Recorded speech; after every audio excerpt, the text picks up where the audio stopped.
sitting down for an hour and a half.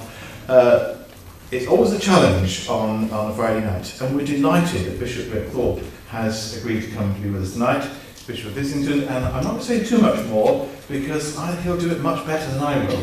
So Bishop, we're very grateful for you coming, and I know we're going to have a very, very good hour with you, so thank you very much indeed. To our first speaker, ladies and gentlemen.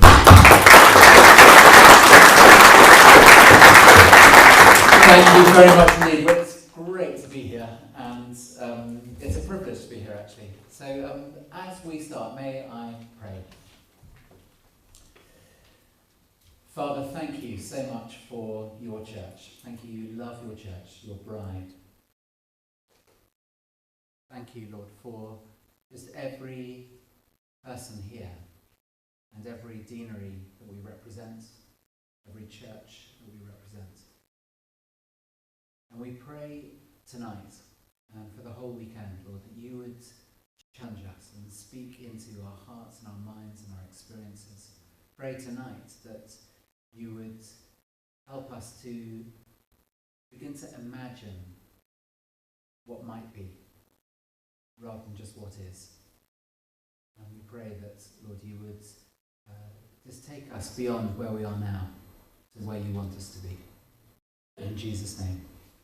Amen.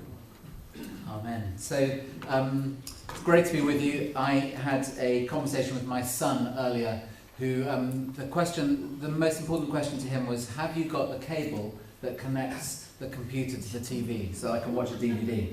And unfortunately that's the same cable I need for the computer to be connected to this, and he won.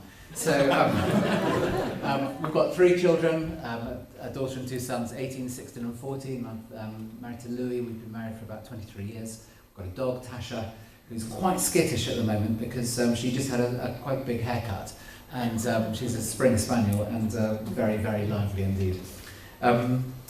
I am really excited to be here, particularly because I'm getting to see more and more deaneries in my current role. So one of the roles that I have is to visit every deanery in London. We've got about 24 of them. And to try and get to see the chapters and the synods. I'm trying to get to see them once a year for the next 5 years to take them through a rolling programme of thinking about stepping out of where they're at into imagining new worshipping communities and growing churches. And I'd love to say a little bit about that tonight. I'm hoping that you're buckled up, that you are kind of braced with your hands held on the sides of your seat, that you're ready for some drag, as you're going through at hyper speed. It's not going to be too bad actually, but what I want to do is to slightly stretch our minds and to think actually what might be. It's one of the things I prayed, is moving from where we are through a zone of what might be, so that then we land with what are we going to do. And if we just go from where we are to what we want to do, we miss out on some imagining. And the imagining actually takes us to different places. And one of the privileges of my role is that I don't actually look after any churches. All the other bishops look after churches, and all the other bishops I think are quite jealous of my role, because my role is to start new churches, and as soon as they're started they're on someone's patch, and I hand them over to the local bishop, and the local bishop has to then deal with all the problems that I've created. So it's a great role. And just my own experience is that I was brought up in a middle-of-the-road Anglican church on the south coast in a place called Gosport near Portsmouth, in the Portsmouth diocese. Thank you. And spent 18 years there. Then I kind of lost my way a bit when I went to university, kind of had the chance to step away, and I was invited to go back to church by a friend who, where I was given the opportunity to give my life back to Christ, and I did that willingly and excitedly. And that was at St John's Harborne in Birmingham, and very grateful to that church. Yep, thank you. I was then involved with a very lively Christian union, and spent a year with an evangelist called J. John, travelling around the country, and then I was based in Nottingham, and then then I moved to London to become a marketing manager with Unilever. Spent some time in Runcorn as well, working there really thrown into the deep end. So it has really affected, particularly more recently, my whole view of training. Because my training started, the training courses that I went on started 3 months after I'd actually started marketing. And so there's some thinking to do there about, we do it differently in the church, where you get all your training up front, out of ministry, and then you get put into a ministry situation. So there's some marketing there. Then I joined Holy Trinity Brompton on the staff. I was invited to be the worship leader, and I could only play about 3 chords then, but I was very enthusiastic. And so I did that for about 3.5 years. I learnt a few more chords. Then I went to college, got ordained, and came back to Holy Trinity to be a curate there for another 9 years. Then was invited by the Bishop of London to go from West London to take a team to East London, to Tower Hamlets, to a place called Shadwell. And there was a church, St Paul's Shadwell, that was had just 12 people left in the church. It's very closely linked to another church 200 yards away called St Mary's, that had a few more people, to St George's, that was about 400 yards away, and another church, St Peter's, that was 500 yards away. And collectively there were about 100 people between these 4 churches. So they thought, we've got to close one of them in such a small area. And the Bishop of London, who doesn't like closing churches, just said, well, I wonder if we could do something creative. And he invited Sandy Miller at Holy Trinity to send a team. And so Louis and myself went with quite a large team, 100 people. 80 of them already lived in East London. They were commuting across town, but 20 of them were in our home group. And they all said, we'll go planting with you when you go. And I think they thought, we'll go to Guildford or Oxfordshire or something like that. I said, we're going to Tower Hamlets. And they thought, okay, we're still coming. And they were amazing. And from there, we began to intentionally try to grow the church, begin to do mission in the area. And we had the privilege then of doing the same kind of thing to revitalise some other churches in Tower Hamlets. There were both an Anglo-Catholic church and a middle-of-the-road church where we maintained those traditions but began to add other more contemporary services.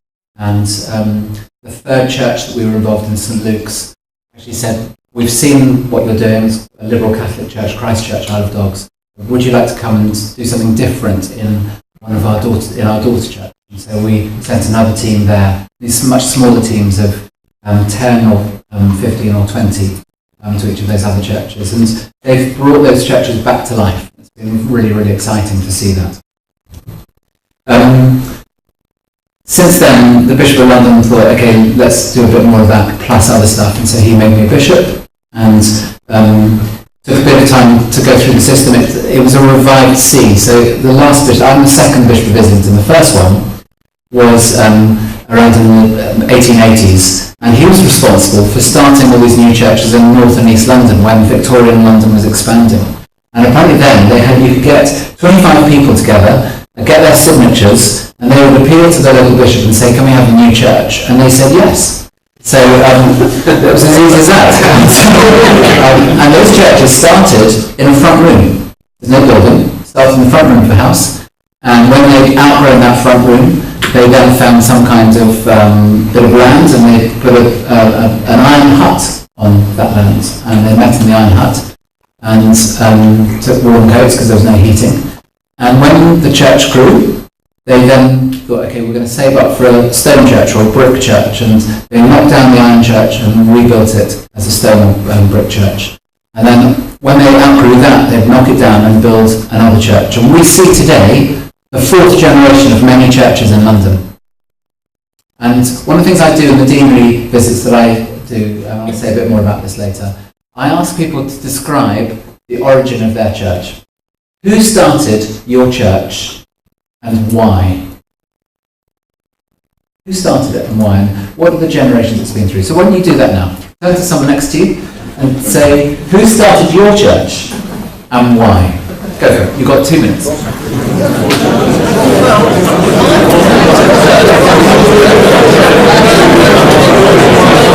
To reach that from, because they weren't being connected with before. And that way of thinking has been in the church since the 1st century.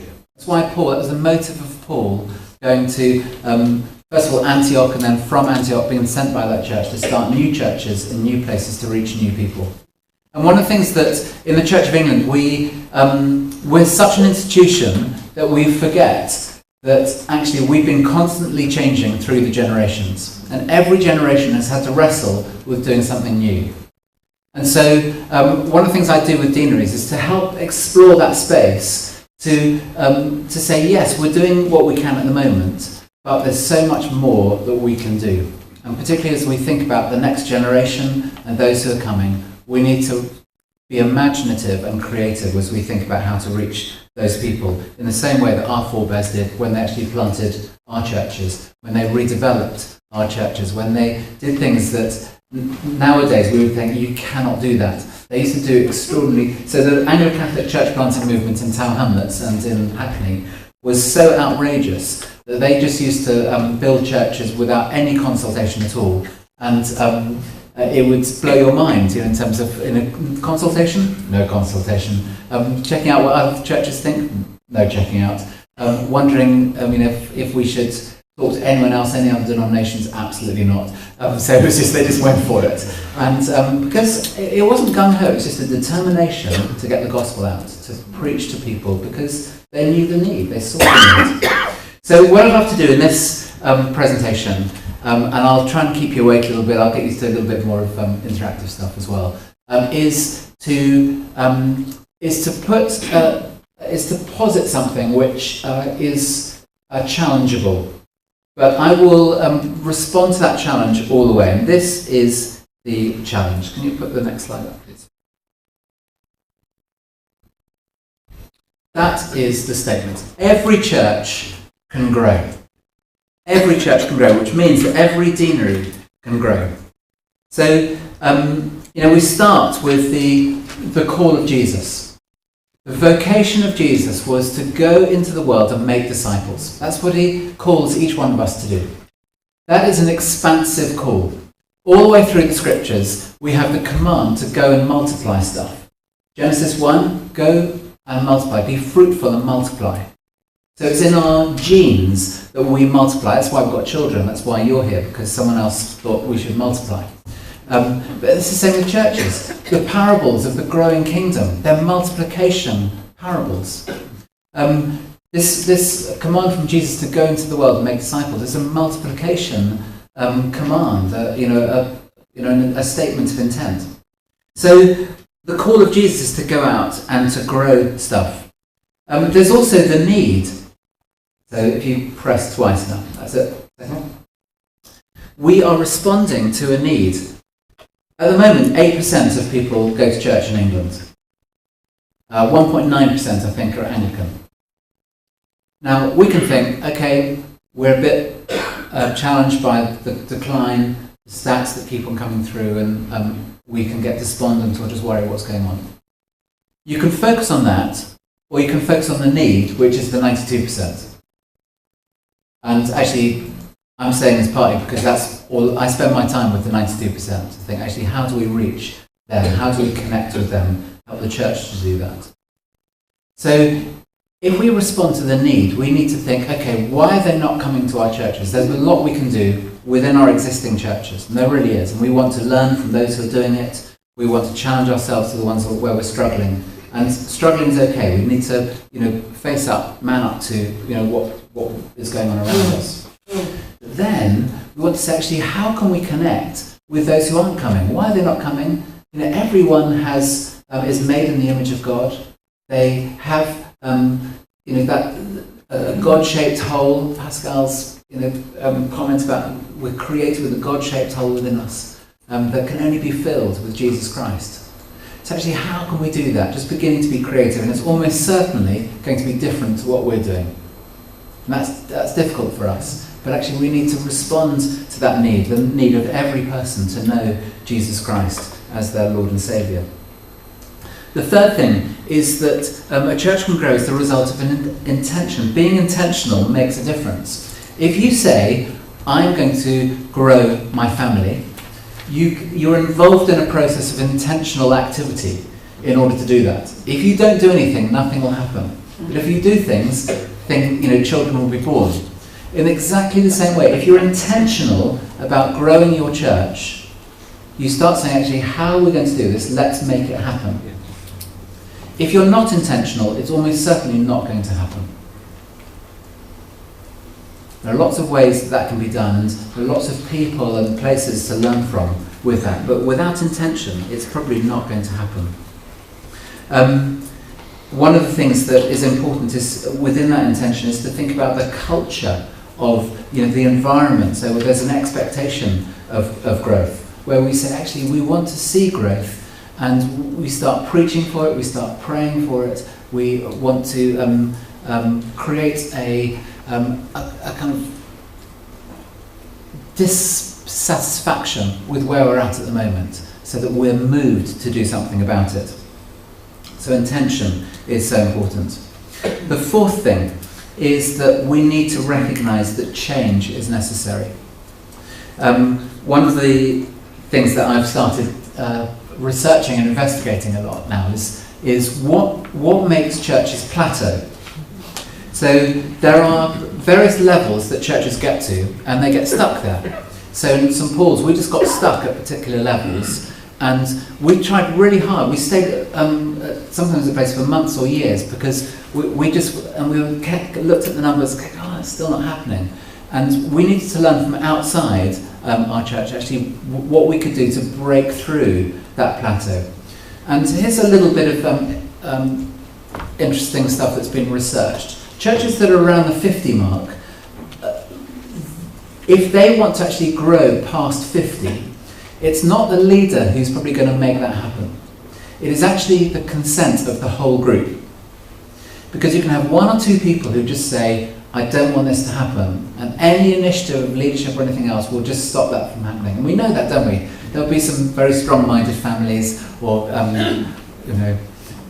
whatever it might be. I need to be sensitive in this environment. But actually, strong-minded people can say, actually, I don't want this to change because I'm very comfortable with this, I'm happy with this. Now, they won't articulate it like that, but they'll do that in the way that, and a group will do that without even thinking about it. So you might have someone coming to the church and say, oh, it's lovely to see you.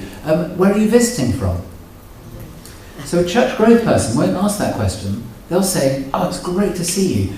Next week, we'd love to get you to come to be on the welcome team. It's just a different mentality. You're not a visitor, you're a member. You're going to stay. So it's just a mindset thing. When you get to the 100 mark, it's a different thing altogether. It's actually, you need to operate, you need to lead in a different way. Because no longer can everyone rely on the leader of the church, the vicar. They can't have access to that person if the church grows beyond that. And people don't like that. It's natural. I won't have access to the vicar anymore. It's a little bit of resistance. At the 200 mark, it's a different thing altogether. It's actually the way you structure the organisation. And different things are required of the leadership at different stages. So, in order to grow, we need to be able to begin to think, actually, we might need to change. And change is always uncomfortable. The fifth thing I want to just draw attention to in this is that we need to make a plan. And actually, I've said here it's a plan for reproduction. We need to make a plan to multiply ourselves.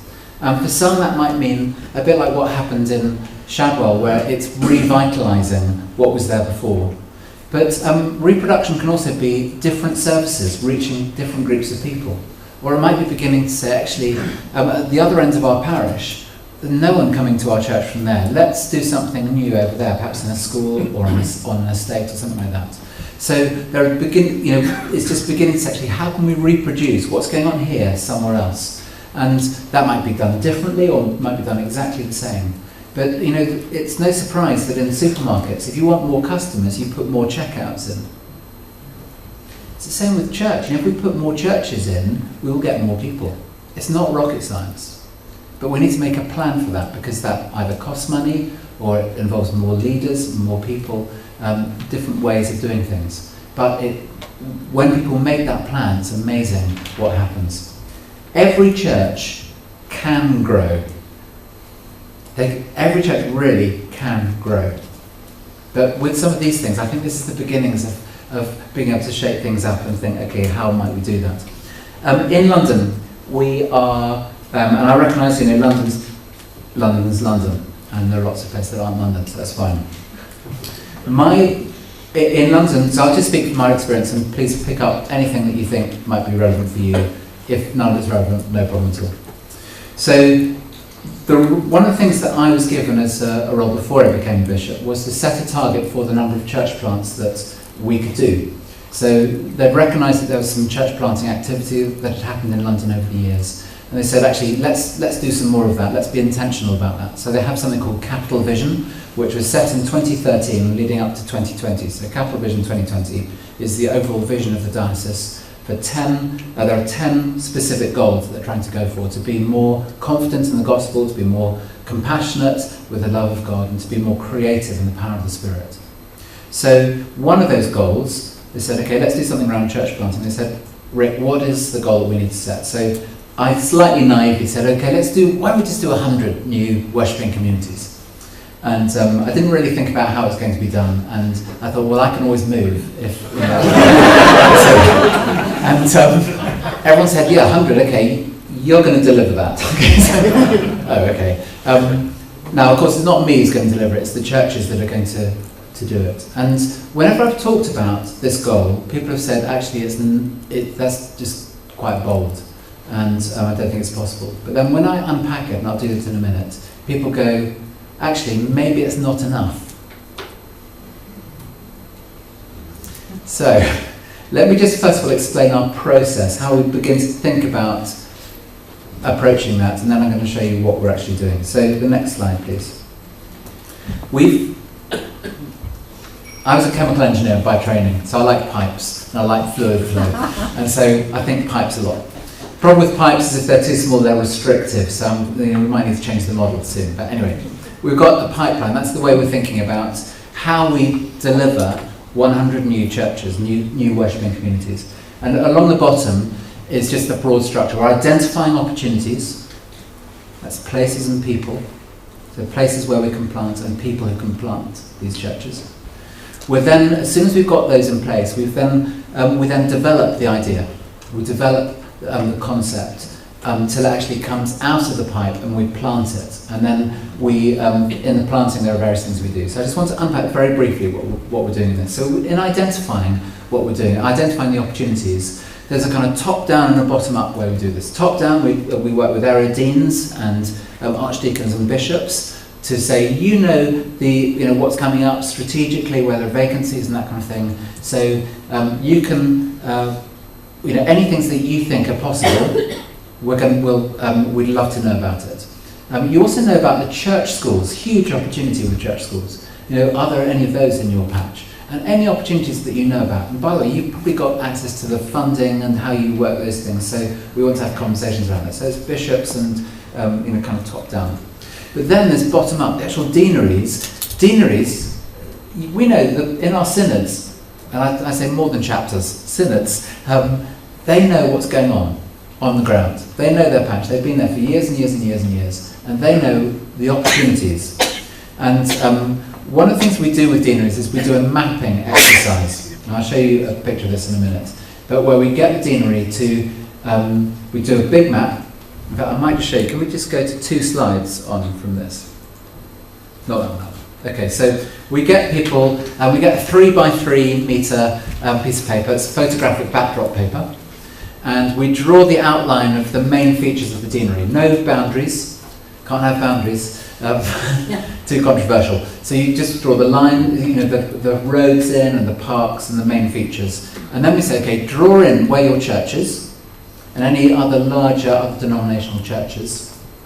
And then what we want you to do is to identify the groups of people that you're not connecting with. So you're doing a great job, you're far too busy, there are things you cannot do. So let's talk about the things you cannot do.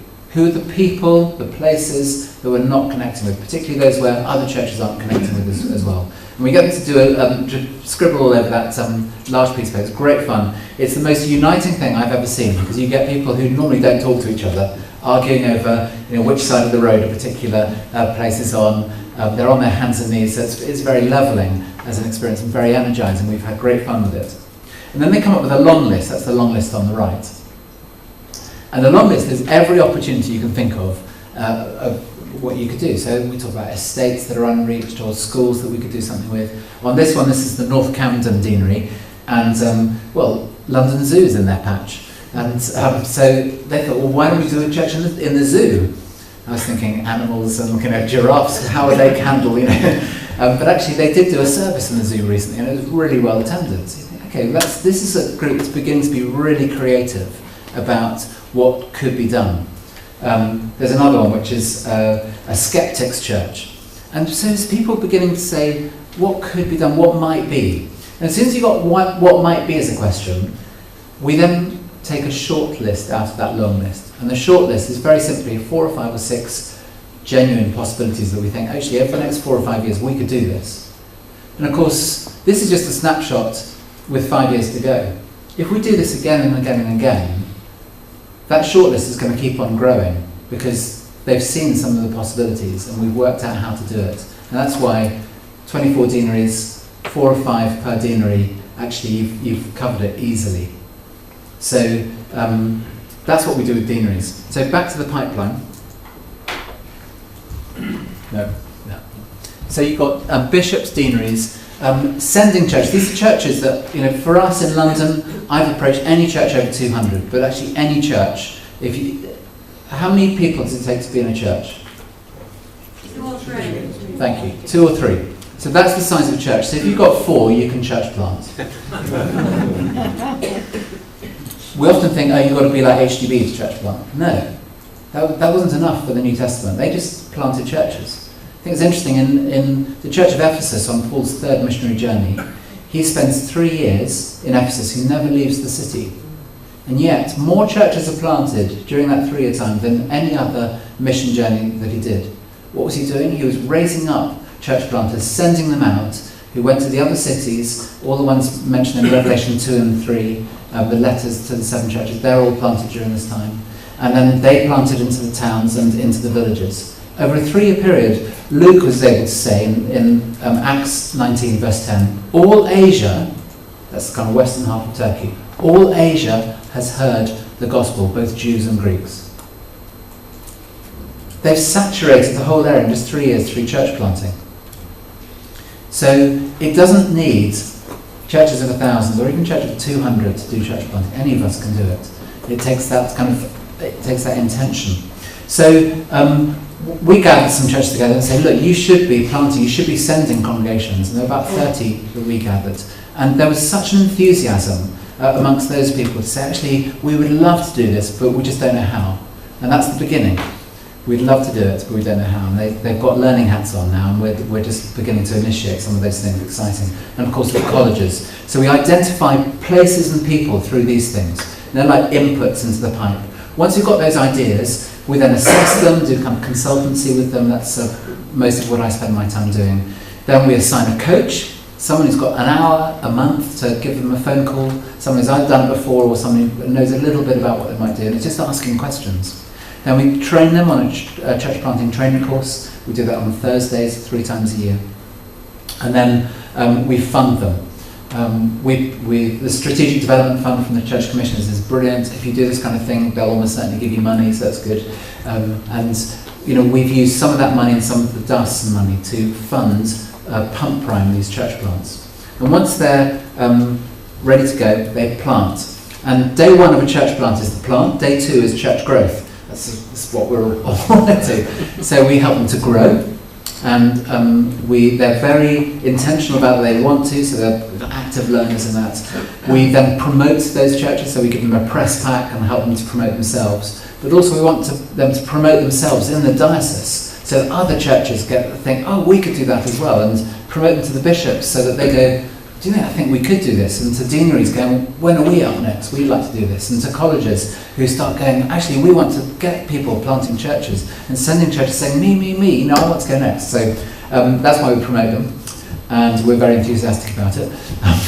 And then we want to learn, because every single church plant I've experienced is different. And we want them to learn from others, and we want to learn from them, so that we can adjust our training, so that we can help deaneries to know what's possible, and so on and so on. So that's our process.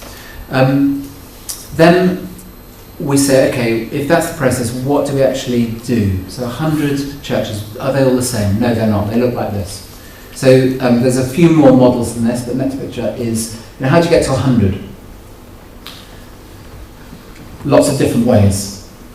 So top left is about building new churches when there's new building areas. You know, the interesting thing about when a new area is built, you know, new housing development, there is absolutely no community in that place. So if you just build a church and you expect people to come, they won't come. So our experience of this was some London City missioners worked with us in Tottenham Hale. They didn't start a church, they built community. There was no community, so they said, we're going to start some community activities and invite people in. And those new people, they did have networks outside, but they started to get to know each other through these Christians. And there was one moment about 15 months in where one of the people said to Martina, this is my church. It wasn't a Christian, no church services. She said to Martina, who's one of the missioners, this is my church. And they knew, they're kind of London City Mission trained, that was the point where they could start doing something. So they brought it above the surface. And they said, why are you saying that? It's because, well, I know you're Christians, and every time I come, I feel like this is where I'm connecting with God. Fantastic.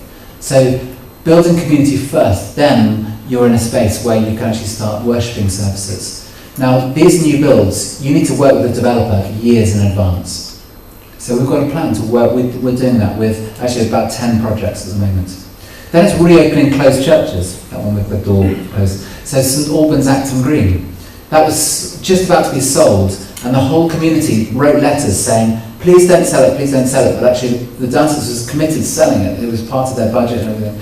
And actually, there was some little clause that at the last minute, some lawyer spotted saying you can't sell it. And so they said, okay, residents, you've got it. And the local church to them said, we'll take it, we'll plant a congregation there. And at the moment, there's a tent inside the church, because they're still developing the inside. It's a little bit dangerous, so, you know, just so masonry is not falling on their heads. There's a tent inside the church, and there are 60 people worshipping there, sent from another local church where they had strength. And it's so exciting. The whole community is excited because they were involved in keeping, you know, trying to reopen it. They have a, vested interest in getting connected with that church and finding out more. So then the bottom left is the graft model. That's what we did at Shadwell. A large group of people joining a smaller group of people and bringing it back to life. Then bottom right, schools. That's kind of supposed to be a mortarboard. Schools is the great opportunity in the Church of England. Manchester Diocese have kind of been forging ahead with this. But basically, secondary school of 1,000 pupils, 12,000 relationships. Parents, siblings, grandparents, community people. 12,000 people orientated around one building. Sounds quite like a parish. I wonder if we could think about a school as a parish. If you're church planting minded, you start thinking like this. Well, let's not start a church straight away. Let's start mature church ministries with the school, like debt advice, like parenting classes, like things which actually takes time to build up. Let's lead with those things. And then when people say, why are you doing this? Because we love you. We love you with the love of Christ. We'd love you to taste some of that as well. And they say, we'd love to. And so you start from Alpha or Christianity to explore, whatever. And then a church community begins to emerge. That's happening in some places. We want to push ahead with it. There's one church in North London where there's a chaplain, and actually they think that it might be good to start a youth church led by the teenagers of the school, and developing their own leadership pipeline so that they're handing it off to people who are in the lower sixth, handing it off to the fifth form. And, so that there's a perpetual growing thing. It's overseen by a chaplain who's ordained, but actually it's run by youth. Fantastic. Estates, one with the 15. So council estates, especially ones since the 60s, they were terribly designed because there are kind of very bad access points, and often they're away from the church. So that when they were built, we had some members who came from those estates to church, but second generation, they kind of lost touch. Third generation, actually, some of them are largely untouched by the church. Rather than expecting them to come to us, we need to go to them. So we need to plant into their spaces. Top picture is with the circle kind of going around, starting new congregations for new groups of people. So there's a guy called Sergei Diduk. He is a Ukrainian who started a church. Well, he was the vicar of a church in West London. And it's great guy, normal parish church. And because he's Ukrainian, he thought, oh, I'll go and see if there are any Ukrainians around. And he met some in a Eastern European restaurant. And he thought, I wonder if we started a service for Ukrainians, they might come. So he advertised in the local press, got some postcards and sent them to a couple of people he knew. And he said, okay, this is the date that church service is going to be. And he put it after his existing morning service. First week, he was standing there, no one came. Second week, he was standing there, no one came. He's just about to close the doors after 2 hours of waiting, and a bus turns up. It's full of about 46 Ukrainians who had seen the advert, they got together and they came to this service. And he was off and away, and he's now got something like 70 or 80 Ukrainians who are coming to worship in this church in West London. Slightly begs belief. But he also speaks Russian. So guess what?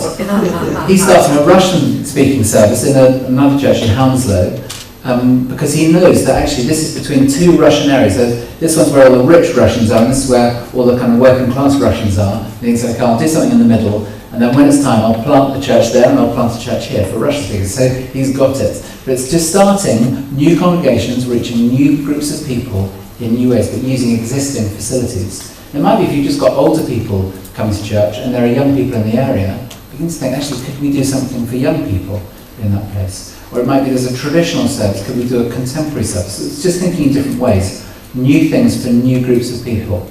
That's the kind of theory, that's why church has been planted all through history. That kind of funny net thing is a network church. So we found by accident that in London, a lot of our transport hubs, like King's Cross, are on the corner of 3 or 4 parishes. Therefore, they're not the main focus of that parish. But hundreds of thousands of people in London go through these transport hubs. So at King's Cross, about 300,000 people go through there every day. So it's no surprise there are loads of restaurants, clubs, language schools, that kind of thing, all around King's Cross. There's also more salubrious stuff happening around King's Cross as well. So, why not start a church there? That's what KXC did, King's Cross Church. They grew to 500 young people in a few years. Most of the church are in their 20s. Very, very lively, dynamic church. The local churches have not lost numbers at all. They've 2 or 3 of them have just handed off 2 or 3 people, but other people have joined those churches. So the net result of the neighbouring churches is 0. They haven't lost anyone. But there are 500 new people worshipping in that area. Phenomenal. They've got a vision to just keep on planting, reaching new groups of people. But I don't think it's going to touch the local churches that are doing well as well. Network churches. It is very complicated with the parish system. But for the sake of the kingdom, we can face that complication. We'll work it through. Those orange things are missional communities. So this is literally starting in the front room. Some people, they say, look, I feel called to be Anglican, and I don't feel called to do anything in the parish. I just want to start in my room, on my estate, or in this place. And I just want to reach out to my neighbours. And we're kind of going, well, you can't do that, it's not the Anglican. I say, well, I feel Anglican, and I believe in the church, and I believe in the church in this country, and I believe in the creeds and the formularies of the church, and all those things. But I just feel different. And so we go, okay, try it.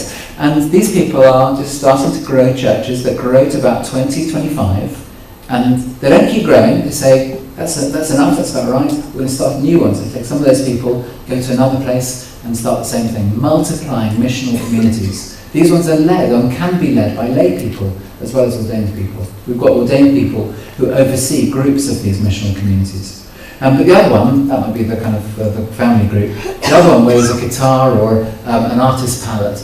We found that there's some groups of people who just like getting together, and they find it difficult to connect with normal churches. So here's one in North London. We've got a group of professional musicians. Every time they go to church, they get photographed and Instagrammed, and that goes out everywhere. And it's just embarrassing. And they can't bring their friends to church because everyone starts to take photographs of them. So what they've done is they've formed a missional community, and it's a safe place. And it's very easy to invite their other professional musician friends into this space, and they're able to discover more about the Christian faith. It's been very exciting seeing some people come into faith there, which are big, well-known names, and that's the place where they're being nurtured and discipled in their faith. There's a place called Shoreditch in East London, where in a quarter of a mile, 40,000 people turn up on a Friday night and a Saturday night. They're going to clubbing stuff and restaurants and so on. 40,000 in a quarter of a mile. Now, if you start a missional community there at, say, 6 o'clock on a Friday night for an hour, if people go to that, the outcome of their evening is going to be rather different than if they hadn't gone there. So it's just beginning to think, okay, where are people at? What are they doing? This isn't, I haven't even drawn cafes. Costa Coffee, you might have a Costa Coffee near you maybe. They have a deal where if a church approaches them saying, can we use your Costa Coffee in the evening? They'll say, absolutely, yes, we'd love you to do that. And if you do £70, I think it was, of turnover with food and drinks, we'll have someone on staff to open and shut after you and make sure everything's sorted. That's amazing, isn't it? So we've started plotting Costa Coffee places, but also so cafes, restaurants, great places to do churches, but also workplaces. So again, London may be different, but actually lots of cities can do this, where you have lots of people congregating in places where you can do workplace church. Now they might be Christians already, but what we're finding is that people are getting converted in these workplace churches because the friends are inviting friends. And those people who are converted don't have any relationship, geographical relationship with where they come from home. They don't know the church, they don't know this is their church. So they're beginning to say, can we have a church on Sunday here? So it's like, well, not many people come around here on Sunday. Okay, well, we want to. And so actually we're beginning to find actually there's a place for that. So lots of different, the thing here is it's not one way, it's many ways. Actually there are many, many other ways as well. So just in groups again, maybe threes, are there any of these things going on in your patch? And if they're not, could they? Go for it.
If any of these are going on in your deanery at the moment?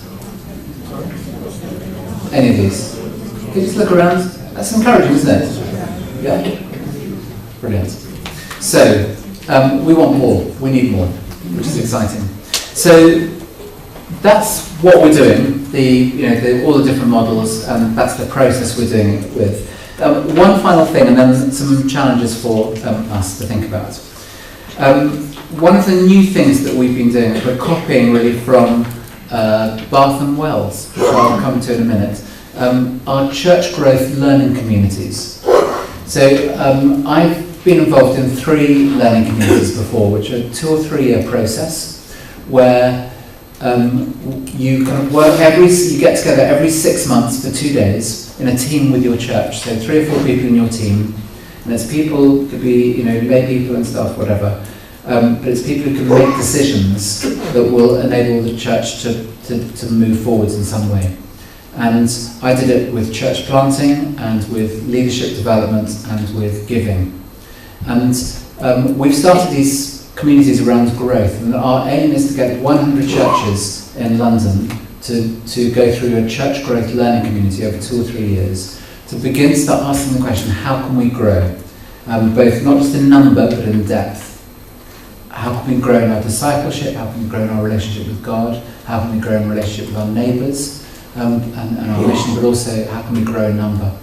And the interesting thing is that the churches that are involved in it at the moment are so energised because they're beginning to really be challenged about what they exist for and who they are and why they're doing it, and then beginning to look at the structures and things around it. Excuse me. And is Richard Wilson here? I haven't met you. Yes, Richard. I'm just going to ask you to come up in a moment. There's Richard's area dean of Bath and Wells, and the Bath City dealer, isn't it? And well, Richard, come up because we've partnered with something called Lead Academy, and Lead Academy have done a learning community with Bath City Deanery, and I'd love you just to say, just for a minute or so, just say what's been going on and what's been the impact for you. Well, thanks for the warning. That was 15 seconds. We have a deanery of 20 incumbents, 36 buildings, and 5 churches got together for 2 years, 18 months really, because we've only just finished, and we met for 2 days in our learning community, and we travelled together, the leadership teams from each of those churches, different kinds of churches, so 2 poorer churches, 2 middle income churches, and 1 larger, more successful, larger church, if you know what I mean. And so all different, and we got together, and what grew was not just our own personal leadership understandings, but what grew was a shared relationship across the deanery. So we started kind of thinking that the other churches over there, didn't know anything about what it's like in our place, and we ended really sharing our lives with one another. So we've not just grown in our confidence and our understanding of what is good and helpful for us to grow, but we've also, it's had an effect on us as a deanery, so we're praying better together, we're loving one another, we're sharing resources across the deanery. Is that That's right? fantastic, perfect, yeah, thank you very much. Big clap for Richard. So again, it comes back to intention, but we want to actually intentionally help lots of churches in the deanery, in the diocese, to engage with something like this, because we know it's going to be healthy for them, but it's going to lead to growth. And obviously church planting will be part of that, because it's part of, it's part of the menu, if you like, for healthy churches. But one of the things I've actually brought some leaflets that I'd love you to think about. If you'd like to go on something like that, just to find out more information about it, I'd love to give that to you, so I'll make sure they're available. We initially started with just getting individual churches together, but as soon as I heard about Richard's experience, I just thought, actually, we've got to get deaneries to be invited into this. So, 5 to 10 churches in the deanery doing that will have a transforming effect on the deanery, and I think that's going to be really, really beneficial. So, helping churches to grow. So, I'm just going to come to land before, please, if there are any questions, we'll have questions time. Is just this last thought, really, which is that deaneries can nurture growth. And I want to just explore these 5 points. First of all, what can you do? Well, the first thing is you can nurture growth. You can set the culture for it. You can be the enablers. So, in that, let the scriptures guide you. But, it will guide you to missional thinking. And missional thinking will lead to action. So, it's interesting, Paul said in 1 Corinthians 3, verse 6, talking about his own experience of church planting, but also, they were squabbling over who was following who, Paul, Apollos, and others. And he said, I, Paul, planted the seed, Apollos watered it, but God is making it grow. God makes things, God changes hearts. The extraordinary thing is, later on that verse, it says, we are co-workers with God. God could do it all himself, but he chooses to use you and me to get involved as well, to plant the seeds and to water those seeds. And so, how can you, as leaders in deaneries, cultivate a culture of openness to growth, of intentionality towards growth? You are the culture setters, and there's something about being prayerful in that, but being faithful to the call of Jesus. Saying, actually, let's go for it. Let's try and work out how that might be possible. The second thing here is about permissive environments. So the Bishop of London is an amazing bishop. He's an amazing leader. I'm privileged to be part of his team. He's retiring at the end of February.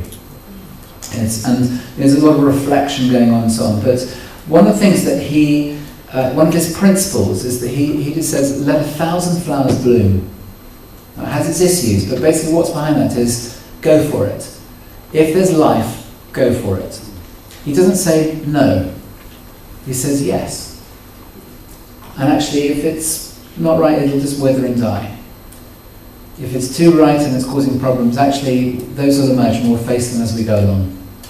But the net result of that is a lot of different people who he doesn't necessarily agree with the way it's done, but actually he said, there's life there, let's go for it. So I go on holiday with HTB, and he comes once a year, and the Bishop of London comes once a year. And once he was being interviewed, and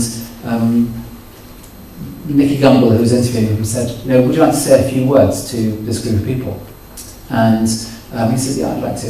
He said, he's got a deep voice, and he said, as you know, I don't really go in for but I love you. Do you know, every one of those people would have followed him anywhere. Well, it is charm, but actually it's so much deeper than charm, because actually there's a profound thing about saying, you don't have to do it the way I do it. You can do it differently, but we're kind of heading in the same direction, go for it. There's that permissive environment. That is something you can enable in deaneries. There's a lot of, I've experienced it, there's a lot of no. There's a lot of resistance, there's a lot of inertia. All of us find change hard. But someone needs to say, enough. Let's say yes. A permissive, encouraging environment. Encouraging as well. People who are prepared to take the risk and say, try something new, they need to be encouraged. Not kind of beating with a stick down, but saying, go for it. When someone tries something new, they need to be, it's our children as well, go for it, have a go, don't worry, if you fall down, don't worry, get up, keep going, we're right with you. Risk-taking is something that we're not known for in the Church of England. But I take comfort in the very existence of my role. The Bishop of London took a risk in creating this role. Hasn't been done like this before. And he said, but we need something like this. So my role is to agitate. And one bishop said to me, who's in London, he said, you are so frustrating. But it's so important that you keep on frustrating me. So there's something about, we need to take risks, and we need to identify the creatives, the entrepreneurs, the people who are going to do it differently, and say, find a way to enable them to do what they do. The fourth thing, I put all these up deliberately all at once. Prepare for disruption. If things are going to change, it is going to be seriously uncomfortable. But if things don't change, we're going to die. Yeah. When you prepare for disruption, it's not quite battening down the hatches, but it is secure a few things. You say, okay, we know things are going to be different. If we know that, it really helps. Let's create environments where we can articulate where we're finding this challenging. Let's begin to identify what is actually going on in our resistance. It's usually fear. And if we can articulate that fear, as soon as we've spoken it out, it disarms a lot of it. Let's prepare for disruption. But the fifth thing is godly intention. Because this is about saying, God, I think you might be into something like this. It might not look what it's looking like where we are in London. Actually, a lot of people in London say we don't want it to look like that as well. But there's something of God stirring in the church at the moment, which is kind of a faithful disruption, an encouragement to step out, an encouragement to doing something more and new. And there's something like there's a wind in our sails that say, actually, we think God's in this. And so if you combine that, there's that recognition that God's doing something new, and you say, we're going to do something about it. We're going to set a new sail. We're going to trim those sails so that they catch the wind even better. We're going to not set the rudder against things, but actually go with where God is taking us. That godly intent will make a massive, massive difference. And if we respond to these kind of things, you are going to have the ride of your life. Thank you very much.